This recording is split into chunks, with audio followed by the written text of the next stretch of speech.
힘차게 또 은혜로 하나님께 영광 올려드린 임마누엘 성가대에게 다시 한번 격려의 박수 한번 치겠습니다. 고맙습니다.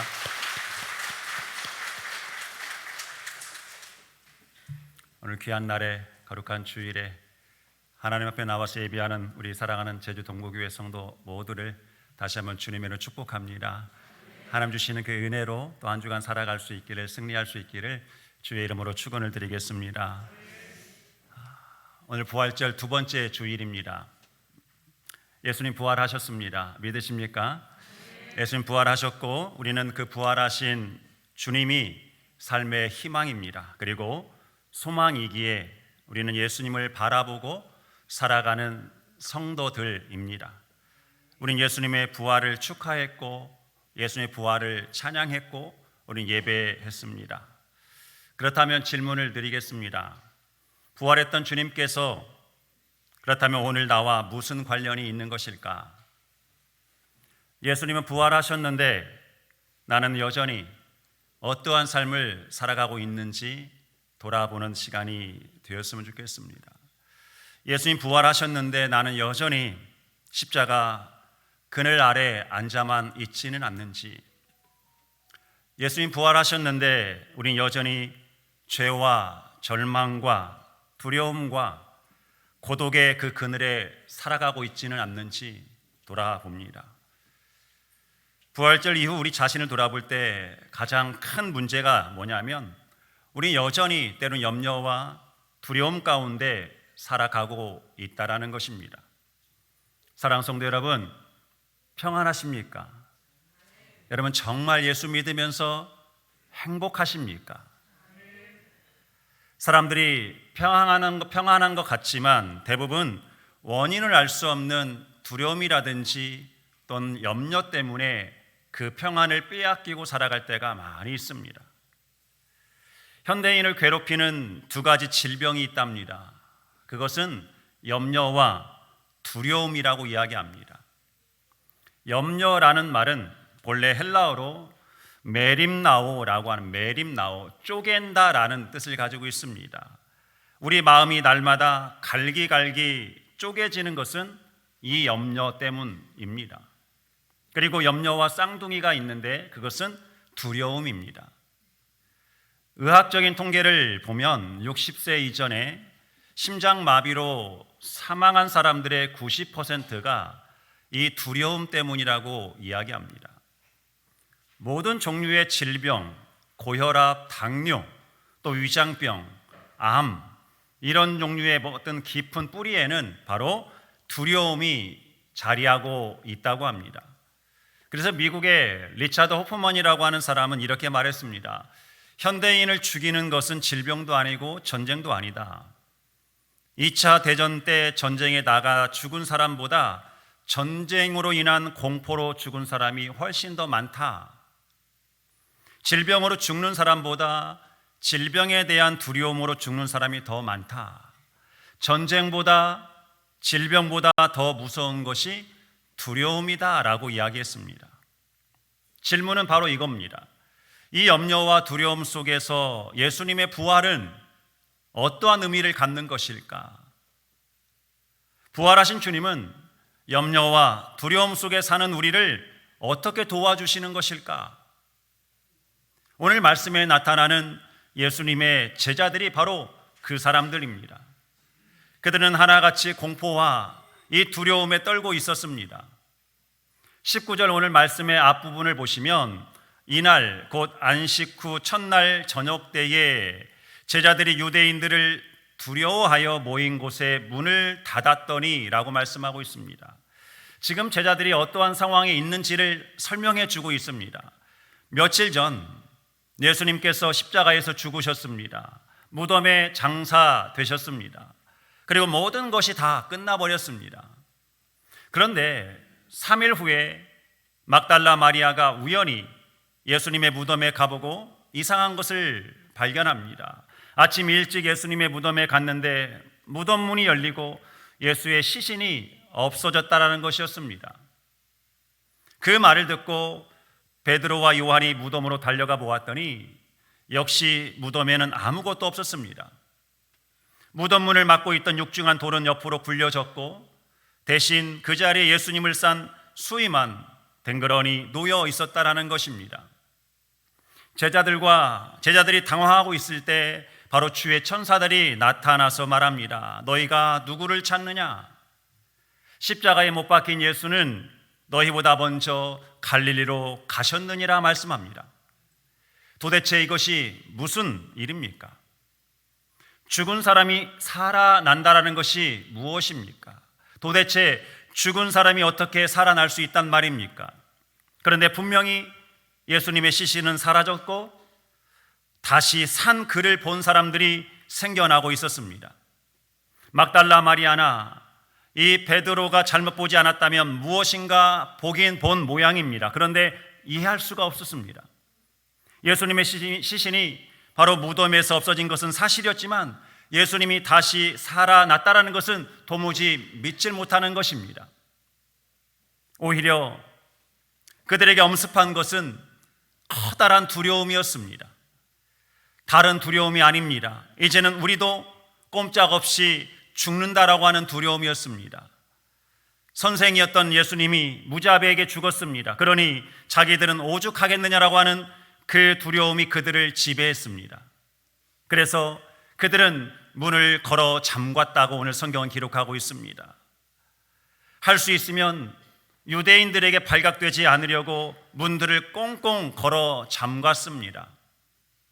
19절 말씀을 다시 보시면 안식 후 첫날 저녁 때 제자들이 유대인들을 두려워하여 모인 곳에 문을 닫았더니 라고 말합니다. 문을 닫았더니, 이 문을 닫았다라는 말에 또 헬라어의 그 원어 단어가 참 재밌습니다.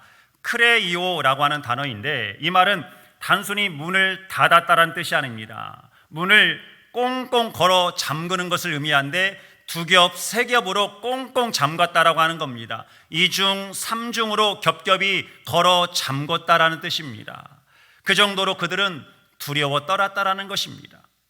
그들은 예수님이 다시 살아나셨다는 사실보다 유대인에게 발각되어서 자기들도 선생처럼 처형될 것을 더 두려워했던 것입니다. 그들이 잠근 문은 아마 눈에 보이는 문만이 아니었는지 모릅니다. 그들의 마음을 걸어 잠궜는지 모릅니다. 믿음의 문을 걸어 잠갔는지 모릅니다. 두려움과 공포에 질려 있는 문뿐만 아니라 마음까지 꽁꽁 걸어 잠궜다라고 하는 것입니다. 사람의 일생은 그래서 두려움의 일생이라고 이야기합니다. 어릴 때 어린 아이들은 엄마가 나를 버릴까 그런 두려움 속에 자라기도 한다고 그럽니다. 자라면서는 사람은 생존에 대한 고통 때문에 두려워합니다. 험한 세상에서 내가 과연 잘 살아갈 수 있을까라고 하는 두려움 속에 살아갈 때가 있습니다. 중고등학교, 대학교, 직장 생활로 이어지는 그 경쟁 사회 속에서 혹시 실패하지 않을까 두려움 속에 살아갑니다. 이 직장에서 내가 잘 견뎌낼 수 있을까라고 하는 두려움 속에 살아갑니다. 새로 이직한 이 사업이, 이 직장이 잘 될 수 있을까? 요즘같이 경제가 안 좋은 이 시대 상황 가운데 내가 과연 잘 먹고 살 수 있을까? 나이가 들면 질병에 대한 두려움이 커진다고 합니다. 어느 날 몸의 컨디션이 조금 안 좋으면 혹시 내 몸에 큰 병이 있는 것은 아닐까 염려합니다. 혹시 못 고칠 질병은 아닌가 염려합니다. 병원에 가서 진찰해 봅니다. 그랬더니 아무렇지 않다고 합니다. 그래도 믿어지지가 않습니다. 유명하다는 큰 병원 두어 군데 더 가보고서야 겨우 안심을 합니다. 그러다가 나이를 먹으면 죽음에 대한 두려움에 사로잡히기도 합니다. 지금까지 죽는 것은 나와는 전혀 상관없는 것인 줄 알았습니다. 그런데 그렇게 안 죽을 줄만 알았던 부모님도 다 떠나가십니다. 그렇게 사랑했던 친구가 또 세상을 떠나가기도 합니다. 그래서 나도 예외가 아니구나. 이렇게 살다가 나도 어느 날 죽게 되는구나. 이런 생각이 바로 우리를 또한 염려와 두려움으로 사로잡혀 갑니다. 그래서 두려움은 사람이 나서 죽을 때까지 끊임없이 따라다니는 생의 동반자라고 이야기를 합니다. 사람은 누구나 두려움 속에 살아갑니다. 부자든 가난한 자든 유명한 자든 공부를 많이 한 사람이든 젊은 사람도 늙은 사람도 그 두려움 속에 살아갑니다. 어떤 사람은 실패에 대한 두려움, 어떤 사람은 생존에 대한 두려움, 어떤 사람은 질병에 대한 두려움, 어떤 사람은 죽음에 대한 두려움. 두려움은 피할 수 없는 인간의 고통이라는 겁니다. 문제는 이 두려움을 우리가 어떻게 이해하고 어떻게 극복할 것인가, 그것이 문제입니다. 여러분, 모든 사람은 예외 없이 두려움 속에 살아갑니다. 그러나 두려움을 가지고서는 결코 평안하게 살아갈 수가 없다라는 것입니다. 제자들이 이렇게 두려움 가운데 떨고 있는데 뜻밖의 사건이 일어났습니다. 누구도 문을 열지 않았는데 그 문을 열고 한 사람이 들어왔습니다. 19절 중간에 말씀 보시면 예수께서 오사 가운데 서서 가라사대 너희에게 평강이 있을지어다 말씀합니다. 꽁꽁 잠긴 그 문을 열고 들어온 사람은 바로 부활하신 예수님이셨습니다. 그리고 그들 가운데 서셨습니다. 여기서 예수님께서 그들 가운데 서셨다는 말이 중요합니다. 이것은 공간적인 의미 이상의 말을 이야기합니다. 제자들의 삶의 한 복판에 들어오셨다라는 의미입니다. 제자들의 두려움의 한 복판에 예수님께 들어오셨다라는 겁니다. 숨을 죽이며 떨고 있는 제자들의 삶의 고통 가운데로 예수님이 들어오셨다라는 것입니다. 두려움은 모든 사람들의 문제입니다. 그러나 두려움의 문제는 반드시 해결되어져야 됩니다. 어떻게 해결되어야 됩니까? 어떻게 해결되어야 됩니까? 먼저는 두려움에 대한 실체를 우리가 좀 알아야 됩니다. 옛날 중세시대의 이야기입니다. 한 마을에 성자가 살았습니다. 그런데 아침에 기도할 때 하나님께서 그에게 말씀하십니다. 오늘 아침 너희 마을에 패스트, 전염병이죠, 패스트로 사람을 몰살시키는 마귀가 들어올 것이며 너는 그를 막아라. 그래서 아침 일찍부터 저 동구 밖에 가 서 있었습니다. 과연 아침이 되자 험상궂은 마귀 하나가 동네에 나타났습니다. 성자가 그를 막고 섰습니다. 당신이 패스트 마귀요? 우리 동네에는 절대 들어올 수 없어. 마귀가 말합니다. 무슨 소리요? 내가 이 유럽 천지를 다 다녔어도 감히 나를 방해하는 사람을 내가 만나보지 못했소. 나도 마귀 대장의 명령을 받고 왔기 때문에 나도 내 일은 해야 되겠소. 성자가 말합니다. 안 돼요. 우리 동네는 모두 하나님을 믿는 사람들만 사오. 절대 당신이 우리 마을을 해칠 수 없소. 그래서 싸움이 벌어졌습니다. 그러다가 성자가 이겼습니다. 마귀와 성자가 들어가겠다 못 들어가겠다 서로 싸우다가 결국에는 승기는 이 성자가 잡았습니다. 마귀는 드디어 물러갔고 그 동네는 패스트로부터 보호받을 수 있게 되었습니다. 그런데 이게 웬일입니까? 성자가 그 동네에 들어와 보니까 사람들이 다 죽어 있는 겁니다. 분명히 마귀는 그냥 돌아갔는데 사람들이 다 죽어 있었습니다. 그래서 성자가 하나님께 기도했습니다. 하나님, 이것이 어찌 된 것입니까? 마귀가 들어오지 않았는데 누가 사람을 죽인 것입니까? 그때 하나님께서 말씀합니다. 그들은 마귀가 죽인 것이 아니다. 마귀가 동네에 들어온다는 소문을 들은 사람들이 질에 겁을 먹고 두려워하다 죽었다. 우습지요. 그렇습니다. 우리를 세상에서 괴롭게 하는 것은 시련과 고난과 환경, 그런 마귀가 아니라 그 환경이 주는 두려움이라는 것입니다. 우리를 진정으로 낙심시키는 것은 병이 아니라 병에 대한 두려움이라는 것입니다. 수술을 받아보신 분들 계시지요. 환자를 두렵게 하는 것은 수술 자체가 아닙니다. 수술이 문제가 아니라 수술에 대한 두려움입니다. 수술할 때 아프지 않을까? 내가 깨어나지 못하면 어쩔까? 혹시 수술 후에 후유증이라도 생기면 어쩔까? 가난도 마찬가지 아니겠습니까? 사람을 주눅들게 하는 것은 가난 자체가 아니라 가난에 대한 두려움입니다. 시험도 마찬가지입니다. 시험이 문제가 아니라 시험에 대한 두려움이 문제라는 것입니다. 두려움의 문제는 사람이 두려워하면 그가 두려워하는 대로 살아가게 된다는 것입니다. 그래서 빅터 프랭클이라고 하는 심리학자가 그런 이야기를 했습니다. 두려움은 실제로 두려워하는 그것을 초래한다, 가져온다. 그래서 이것을 두려움의 사이클이라고 해요. 두려움의 사이클, 반복된다라는 것입니다. 그래서 어떠한 사람이 일로 두려워합니다. 그러면 그 두려움이 할 수 없다라는 생각을 갖게 됩니다. 그러면 그 할 수 없다는 생각이 실제 어떠한 일을 할 수 없게 만든다라는 것입니다. 두려움은 무기력을 낳고 무기력은 무능을 낳습니다. 무능은 또 다른 두려움을 낳고 두려움은 또 다른 무기력을 낳습니다. 두려움의 악순환, 두려움의 사이클링이 반복된다라고 하는 이야기입니다. 그 두려움의 악순환을 끊어내는 것이 바로 십자가 사건입니다. 그리고 예수님의 부활을 믿는 것입니다.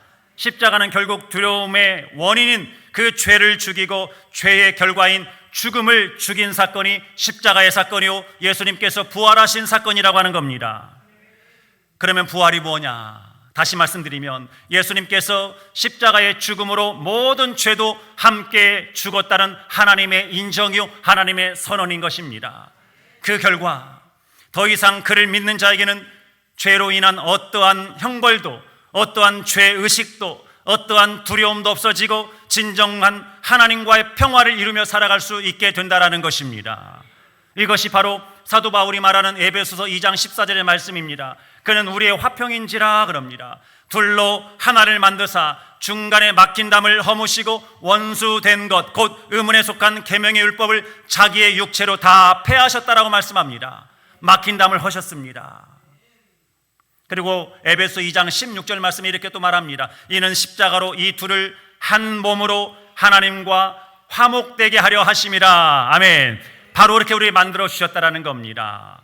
그리고 17절 말씀에, 에베소 2장 17절 말씀에 또 오셔서 먼 데 있는 너희에게 평안을 전하고 가까운 데 있는 자들에게 평안을 전하셨으니 말씀합니다. 그 평안을 우리에게 선물로 주셨습니다.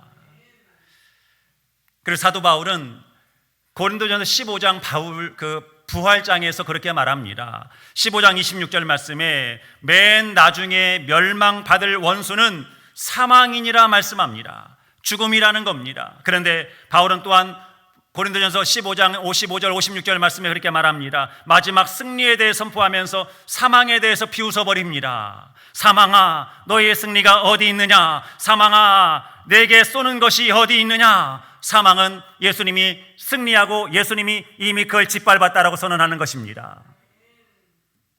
바울이 부활에 대해서 주장하는 것이 바로 그것입니다. 부활은 죄 문제가 해결되었고 죽음의 문제가 해결되었음을 보여주는 영수증 같은 겁니다. 영수증 같은 거예요.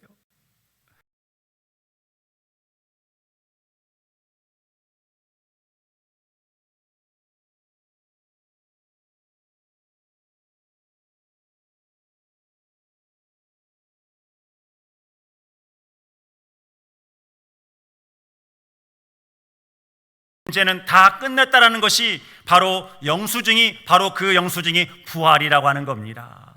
부활하신 그 주님만을 믿음의 눈을 열고 바라볼 수 있기를 다시 한번 주의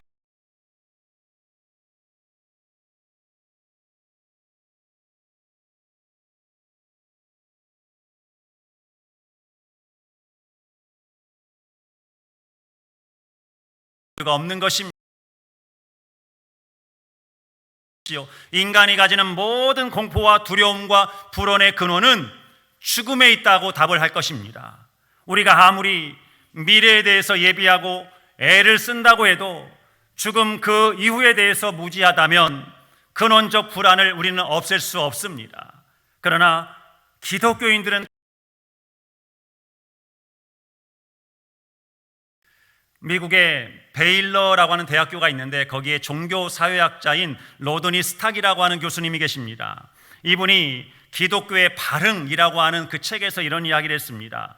초기 기독교가 폭발적으로 성장했던 이유 중 하나는 당시 로마에 전염병이 돌았는데 로마 제국 인구의 3분의 2가 이 전염병에 죽을 만큼 심각했습니다.